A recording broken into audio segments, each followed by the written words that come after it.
فذاقت وبال أمرها وكان عاقبة أمرها خسرا. فذاقت، فا کو جلدی ادا کریں گے، ذال کو نرمی سے پڑھیں گے، ذا الف مدہ ہے دو حرکات لمبا کریں گے،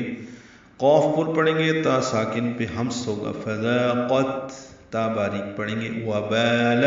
واو ہونٹوں کی نا تمام گلائی سے ادا کریں گے، با الف مدہ ہے دو حرکات لمبا کریں گے، لام کو جلدی پڑھیں گے، امرہا میں میم ساکن پہ اظہار شفوی ہے، را باریک ہے، اور ہا الف مدہ ہے دو حرکات لمبا کریں گے،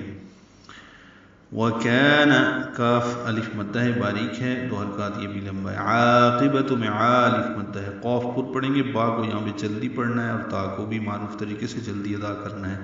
امرہا یہ دوبارہ آیا ہے اسی آیت میں، میم ساکن پہ اظہار ہے، را باریک ہے، ہا الف مدہ ہے، خسرا میں خوا پر پڑھیں گے، سین ساکن پہ ہمس ہوگا، خس را یہ را الف مدہ مد عوض ہوگا، دو حرکات لمبا کریں گے. سو انہوں نے اپنے کرتوتوں کا مزہ چکھ لیا اور انجام کار ان کے لیے گھاٹا ہی گھاٹا ہے.